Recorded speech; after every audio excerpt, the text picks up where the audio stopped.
At the beginning of last year, I read Yellowface, which I was so fascinated by that I immediately wanted to read Babel, which then took like 6 months for me to start reading, but then I read it in one sitting, and I loved it so much that I then, 2 weeks later, picked up these 3 bad boys. Watch me read the Poppy Wall series.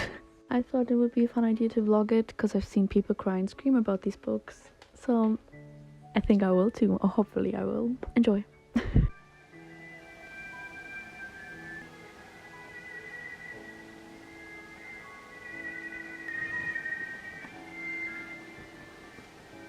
I forgot to mention it's the 18th of January 2025 at, I think, almost midnight, so it's almost the 19th. I just filmed the intro like half an hour ago. I'm on page 20, I think, and I just got all cozy, and I will be reading now because I'm very into it already. I also wanted to mention that I usually don't read fantasy, so we'll see how fast I get through these.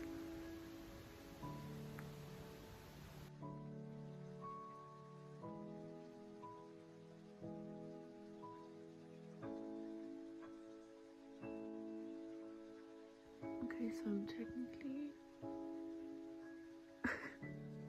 ready for bed, but I'm not tired yet.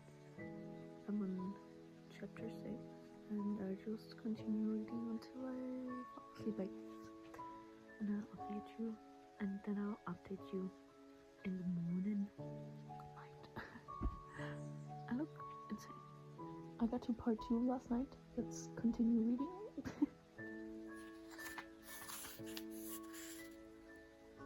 The whole Phoenix thing is so cool, but I keep thinking about my favorite fanfiction, which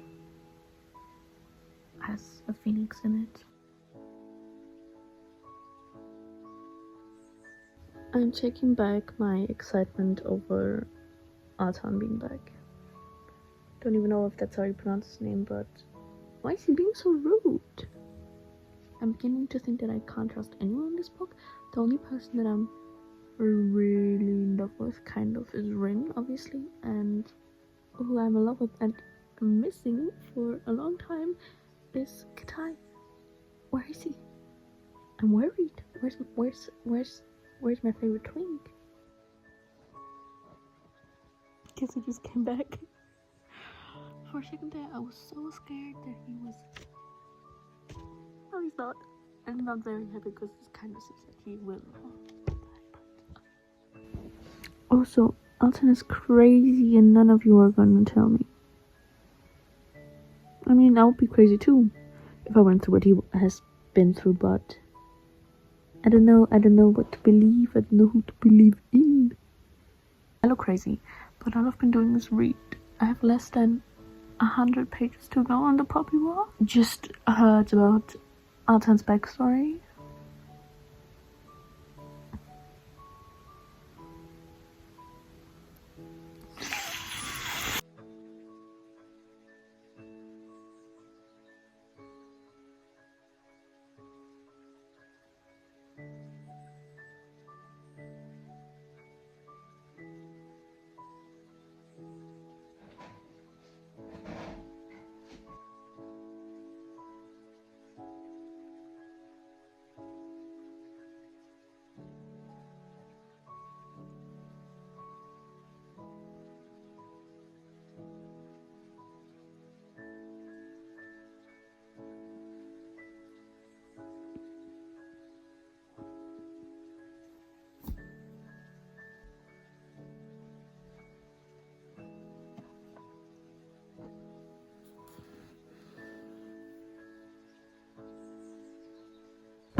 I finished the Poppy Wall last night, and oh my god, I haven't stopped thinking about it at all. I think I might have even dreamed about it. I'm very excited to read the next ones. I don't know when I'll have the time, but I'm hoping in the next few days I'll be able to start the second one. I think I was expecting more of an emotional turmoil, more of an emotional reaction. It didn't happen. I did cry a little, but I thought it would be sobbing, but maybe I just overestimated the emotional impact this will have on me. But it did have a very massive impact. So whatever, maybe I just wasn't in the crying mood, I don't know, but I really did like it. I'm very interested to see where the story goes and how the characters develop, because right now they're all over the place. I honestly have no clue where Kuang took these books. Like, she's a genius, but I don't know in which direction, or let's just say I don't know how it's going to end. I can imagine what direction this is going in, but I don't know what the end is going to be. I feel like there will be more characters dying, probably, most likely. Is there anything else? I think I'll give a review over the entire series at the end, so that will be more thorough.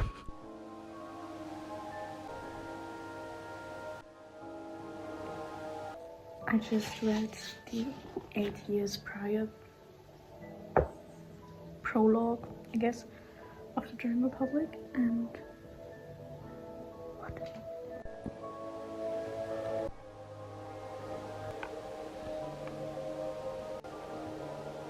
I love when in books the main character's main target shows up unannounced somewhere they didn't expect him to be.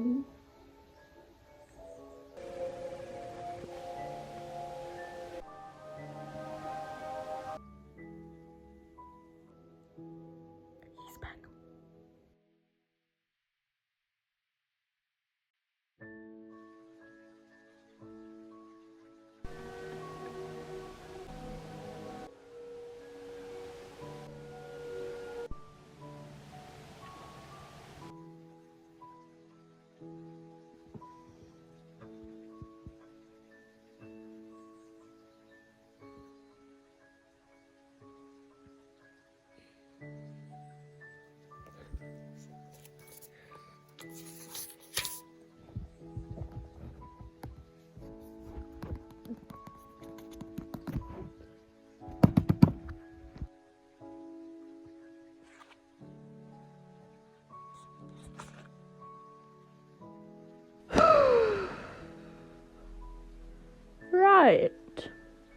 Right. Last night, literally at like 2 a.m, I finished the Dragon Republic.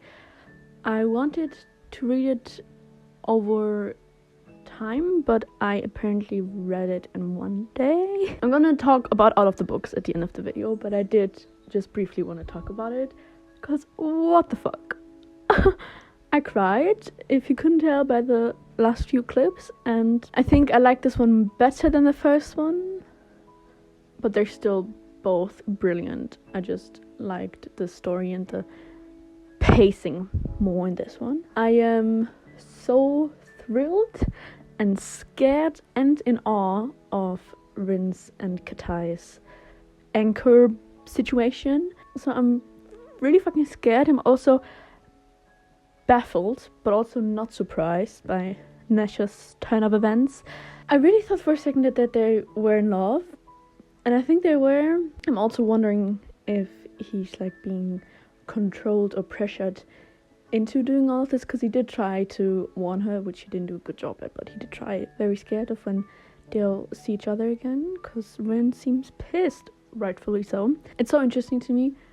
All throughout reading both of these books, I was like, who am I trusting? Which is just telling of R.F. Kuang's great writing, because she's just confusing us as much as Rin is confused about who she can trust and who she can't. And brilliant. I'll start the next one tonight probably, so see you then.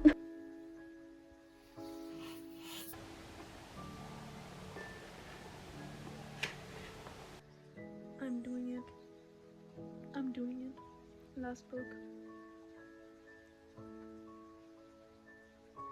Miss Rebecca said, bring buckets for your tears. Let's see how quickly I start crying.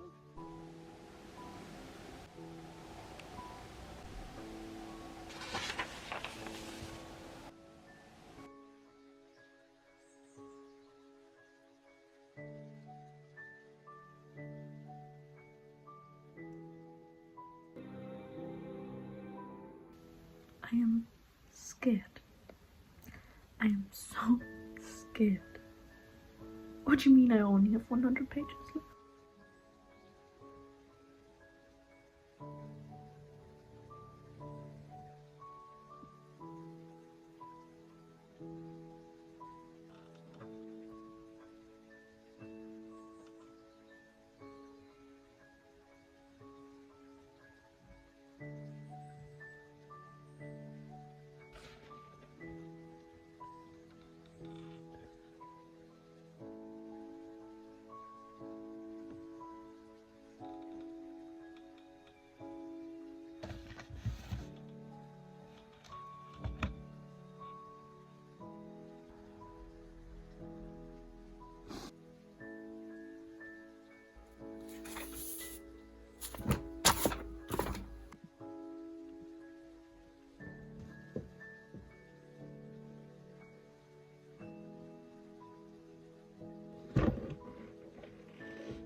I think I finished The Burning God maybe like 4 hours ago. I had to take some time to collect myself and make myself look semi-presentable, because judging by those last few clips you've seen, I was going through it, and best believe this was my favorite out of the 3. I like them all a lot. I will give you my final ranking in a second when I'll talk about all 3 of them as a series, but oh my god, I just loved the storyline and the twists in this one, and I especially loved the platonic relationships in this. It was so tragic and so beautiful, so well made, and oh my, you saw I was going through it, and that means I finished the entire Poppy War series in way too quick of a time. I did not expect to read them this quickly, starting with the fact that I don't usually read this type of fantasy, and I also have a bit of a big book fear, but I somehow managed to read 3 of these in under a week and 2 of these in a single day. Much to talk about. I even wrote notes, which I'll show you in a second. Let's discuss how I feel about these books. If you can't tell, it's not going to be very negative. A lot of books are falling behind my back right now, but we'll just ignore. I don't know if this is going to show on camera, but I have notes. I wanted to be semi-prepared. I wanted to start off by saying that if you asked me maybe like a year ago if I wanted to read the Poppy War series, I would have looked at you and said, I see where you're coming from, but no. Because truly, well, I've heard of R.F. Kuang's greatness, but I would just, in Yellowface and Babel I was very interested, but I never thought I'd want to read books that lean more into fantasy. But here I am, which I shouldn't be so surprised, because I do love certain elements of fantasy. I just don't have much admiration for high fantasy. Let's just separate it like that. But then I read Yellowface and Babel, and I just had to read these 3. My notes are all over the place, so don't worry if you can't follow, neither can I. And also, I'm not a critic whatsoever, I'm not a professional. No one asked me to do this, but I had thoughts that I want to share, and they are very unserious most of the time. Let's get into it. The thing that I really appreciated was that I didn't expect a lot of things to happen. Like, I could have guessed this was kind of the direction we're going in, but I was still very surprised and shocked by some of the plot twists and just generally some of the plot lines, which leads me into my favorite thing about this whole entire series, which was Rin and Katai's relationship. Oh my lord. I'm gonna cry. Get a grip. They mean everything to me. From the moment they met at the academy, it's been so long, it's been like a week, up until the very tragic end, I just adored them so much. Obviously they went through their ups and downs, as one does. I just thought it was so interesting how, spoiler warning, but I think I've spoiled enough already, so I should probably put a spoiler warning at the beginning of the video. I just loved how their whole anchor relationship, he was literally her anchor, but not just spiritually, but also as a friend and as a moral compass. And I just loved that so much, the way he was able to help Rin when she was spiraling, as she tends to do, and it's just so magical, and I really don't know how to talk about it other than just read the damn book. And if you're here, you've probably have, or you like spoilers, I don't know. And while we're talking about Katai and Rin, I just love Katai so much. I do hope I'm pronouncing his name right. I never know with the names in here, but don't get me wrong, I love my girl Rin, and I love her character development and the way she gets so frustrated and angry, and it's just very representative of girls. And I really love her, and I really love how Rebecca made Rin have these very dramatic character changes, and you never really knew where she was coming from, or you did, but she was all over the place, which I think made so much sense because she's just a girl, which is crazy to say because she's been through a lot. But how is she supposed to know all of these things? Obviously she can't, and obviously she's been through so much, so it's very valid, I think. Which, yeah, she did some very bad things and made a lot of mistakes, but come on. She was being led and controlled by people, and what I was talking about Kitai, I wanted to talk about my man, which, first of all, if you don't think that he's the biggest twink ever, then I don't know what to tell you. He's just that great. He's so smart, and I kept being in such wonder and awe of him, especially when he was like inventing all of these things in the second book, and oh my god, I can't. Favorite character, 100%. Another thing I really enjoyed, which is bittersweet because it needs to be talked about, but it was also very heartbreaking, is the way Kuang wrote about war and just the different points of view on war, and also the way war affects literally everyone, like whatever social class, whatever the race, whatever the religion, just how it affected everyone, especially how it affected the people that already were on the brink of death before the war started. There were many things that made me angry and made me want to throw these books on the ground in a good way, in the sense that it's great writing, but I just hated everything about it. Is my main villain in this is Sister Petra. Like her entire cult, but especially her. I get why they were important to the story, obviously, but it just made me so angry. And coming back to Rin's storyline, when I finished the second book, I just put the book down and I thought to myself, wow, this really all started with her wanting to escape a forced marriage and then studying for the test to get into school, and then all of this shit happened, which is bonkers, but I don't think there was ever... Well, it's a whole thing. Is this fate? Was this always going to happen? We don't know, and neither does Rin. Yeah, like I said, she's just so full of bullshit and so full of terror and angst and anger.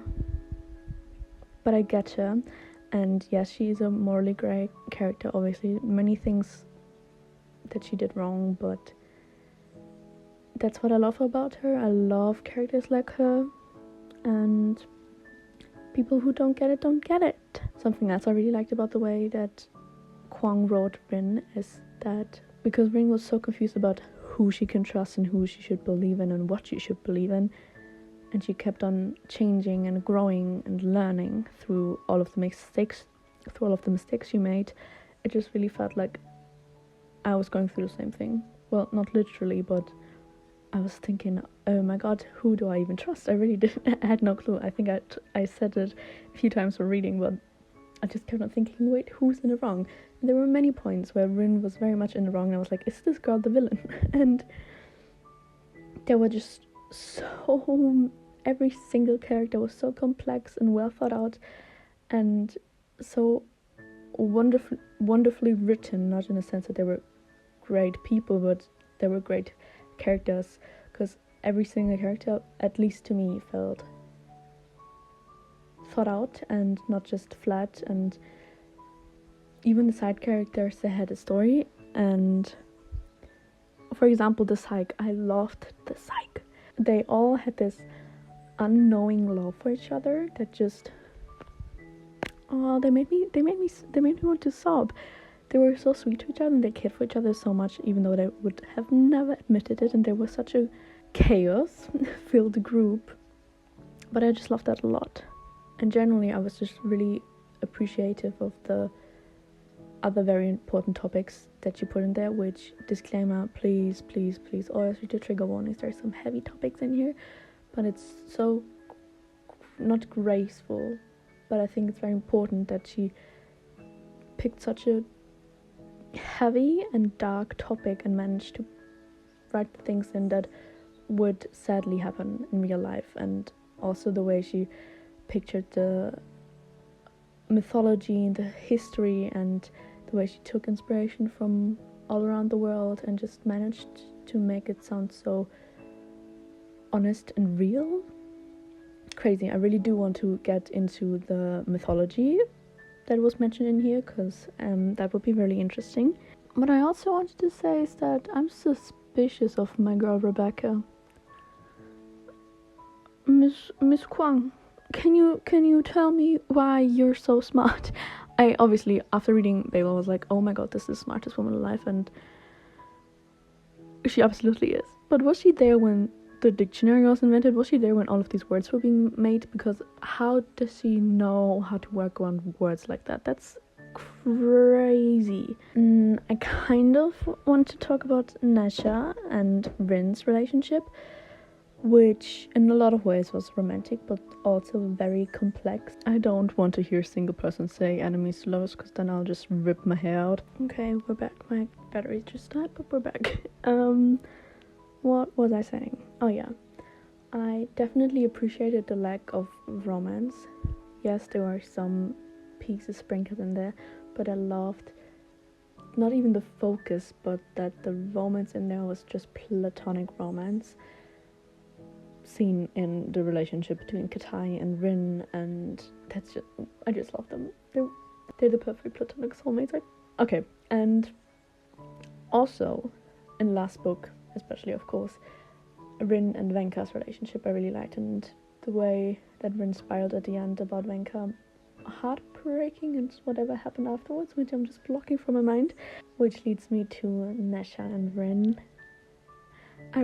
When I started the first book, I didn't know, first of all, if there was gonna be any romance type of thing in here, and then I also really truly didn't know if it was going to happen, which one of these people Rin would like. The relationship with Altan, which I'm realizing I didn't write a single note about, because yes, I feel like I talked about him a bit after the first book, but then obviously he died, so but what I did love is how he haunted the narrative. Felt very like, hey Siri, play Silver Springs by Fleetwood Mac, and I truly loved his backstory and whatever, and the way he affected Rin, and the way he abused Rin, and the way she didn't know how cruel he was until it was too late. And very complex relationship between those two, which I loved and appreciated, but I really don't think I saw the Nesha thing coming until it was right in front of my eyes, which was kind of when they started liking each other, I guess, in a friendly way even. Yeah, I just really liked it. I loved the whole full circle thing at the end, which was, if you know, you know, but the way that they were academic rivals at the beginning of the book, and then they just ended leading to battles against each other at the end, what was heartbreaking. And also the way Rin, in her mind, related that back to their school days, which was crazy because it seemed so long ago, but it kind of really wasn't, and so much happened in between it. Insane. And then I posted, when I finished the third book a few hours ago, I posted a TikTok about it, and someone let me know that there were short story fragments from Nesha's point of view, and then I immediately read that and started crying again. I just loved how complex Nesha was, and yes, he did many things wrong in school, and then in the battles he was so complex, and there was so much emotion and confusion and so much trauma in that poor little boy. The way Rin just kept describing him whenever he was hurt, and it just made me cry and want to take both of their hands and just help them heal their trauma. And I really loved seeing his point of view, and the quotes in there. I'll share my two favorites, which I guess are everyone's favorite by guessing by what I've seen. But just knowing that he had that much love for her for a long time and just never did anything on it, and also was so depressing.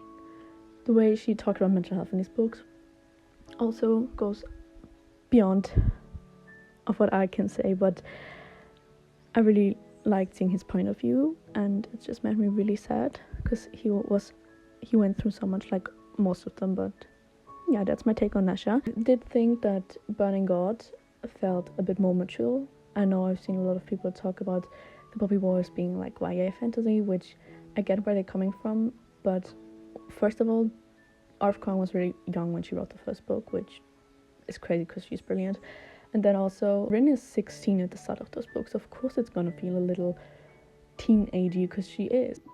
I'm so sorry if the quality is horrible now, but my camera died, so I now have to do the last bit with my phone. And also handled a lot of more mature themes, which I appreciated because it's war, and in war, yes, war happens during war, but there's also stuff that happens because of war. And yeah, the end just felt very tragic, like a Greek tragedy, and it was so full of emotion. And I know a lot of people might be disappointed by the end, but I liked it, mainly because it made me shed many tears. Let's summarize my thoughts on all 3 of the books and give you my ratings. The Poppy War, 4 out of 5 stars. I'm just gonna read you what I wrote. Very good introduction to the world, felt a bit lighthearted comparing it to the other 2, but we have to remember this is a teenage girl experiencing all these traumatic events for the first time. Especially loved this as a full circle type of thing, seeing Rin go to school, meet all of these characters, and then where they end up with the final book. And the way all of their relationships to each other changed so much. Crazy! Second book, 4.5. We're growing. I thought I would like the second one the most out of all of them, but The Burning God surprised me. Big fan of the complexities of war and picking sides in this one. You truly can't trust everyone. Rin and Kitai's friendship makes my heart ache. I love them so much, especially Kitai. His inventions and just the way he's so cool and smart. And also, I don't think I've mentioned it yet, Venka's story made me sob. Third and final book. It's a 5-star. It's a 5-star. Oh my god.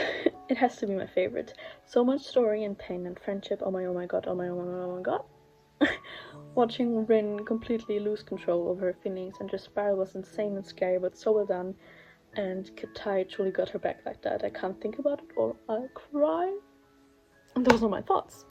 Those are my thoughts. Overall, I think I'd give this series a 4.5. I've read some reviews and I get where people are coming from with the negative ones. Me personally, I had fun. I was heartbroken many times, and great storyline, great characters, and my heart goes out to Kuang. And I hope you were able to enjoy my very emotional roller coaster and the way I tried to trick myself into thinking it didn't have an impact on me, but it very much did. I can't wait to read Catabasis, which is your upcoming novel, and see you soon.